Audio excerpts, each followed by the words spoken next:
My PhD topic is exploring HPV-associated disease and their preventive measures. My name is Adel Mózes. I'm a second-year PhD student from the Department of Pediatric Dentistry and Orthodontics. My vision is to find the best options for HPV prevention and detection, and my mission is to decrease the prevalence of HPV-caused diseases.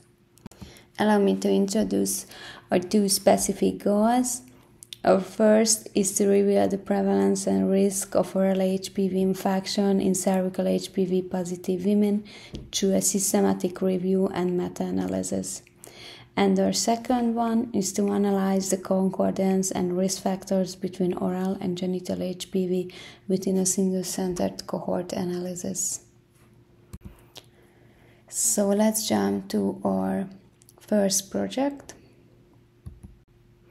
HPV is the most common sexually transmitted pathogen of the 21st century, causing more than 5% of the cancers worldwide. Beyond cervical cancer, HPV can also cause oropharyngeal, anal, vaginal, vulvar, and perineal cancer. The prevalence of oropharyngeal cancer caused by HPV has quadrupled in the recent years. Therefore, our aim is to identify the association between cervical and oral HPV infection.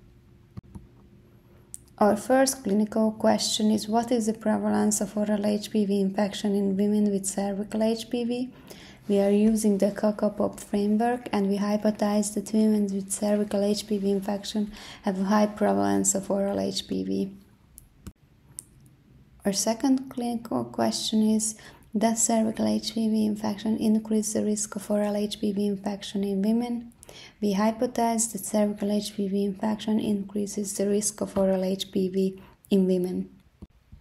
Here you can see our search key below, which we conducted in three separate databases, and the search was updated in December 2024.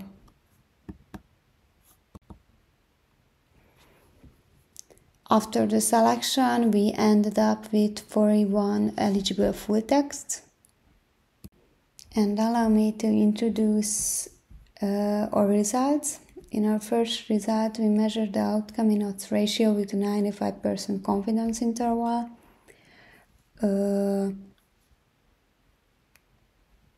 Here we investigated how many women had oral HPV in the cervical HPV positive versus the cervical HPV negative group.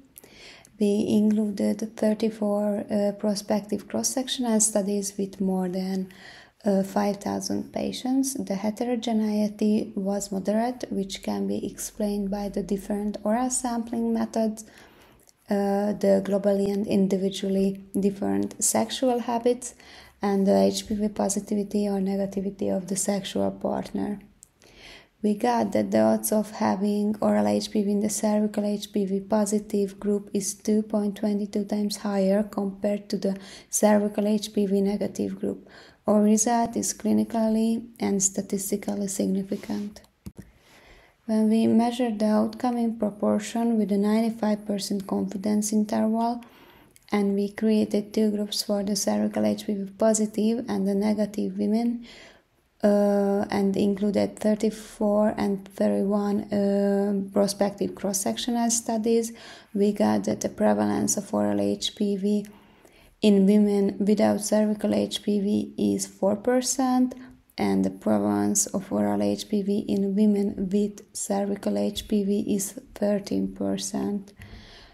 This result is also clinically significant.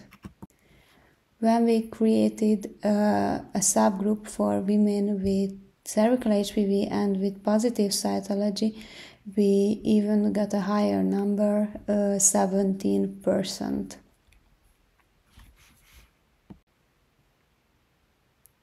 Regarding the strength of our work, we present worldwide data, considered HPV detection by PCR technique.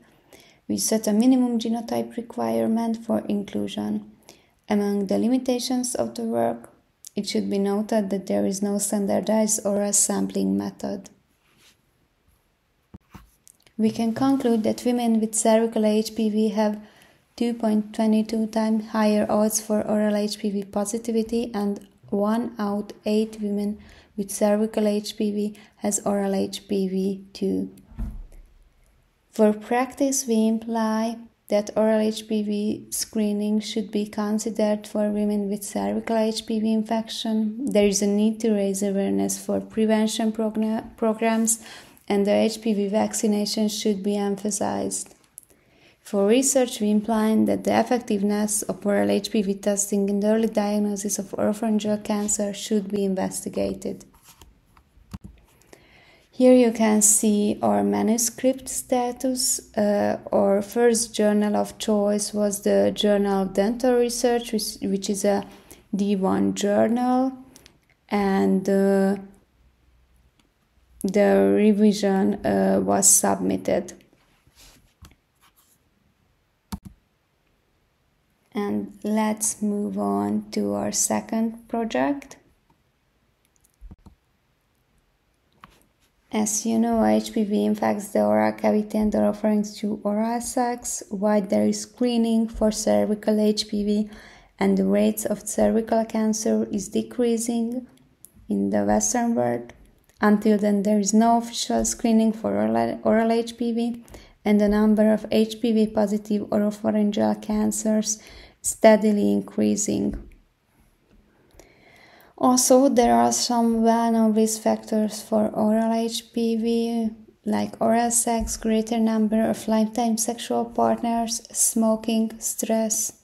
Therefore, our aim is to identify the risk factors and the association between genital and oral HPV infection. Our first clinical question is: what is the concordance between oral and genital HPV in women and men?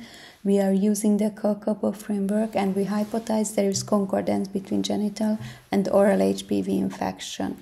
The clinical implication would be to determine who should be screened for oropharyngeal cancer prevention. The second question is: how do lifestyle factors influence HPV positivity in women? We hypothesize that some lifestyle factors are associated with HPV positivity, and the clinical implication would be to identify who needs close follow-up and screening, and also strategies for education and prevention. We set up our inclusion criteria, which is immunocombatant patients aged between 18 to 70 years. Here you can see the progress of our second project. At the moment, we are cleaning the data table and doing the preliminary analysis.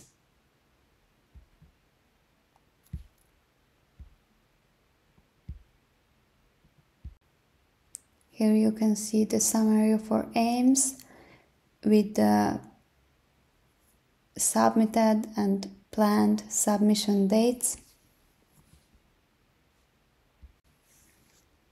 And I would like to thank you for your attention with the words of Albert Einstein.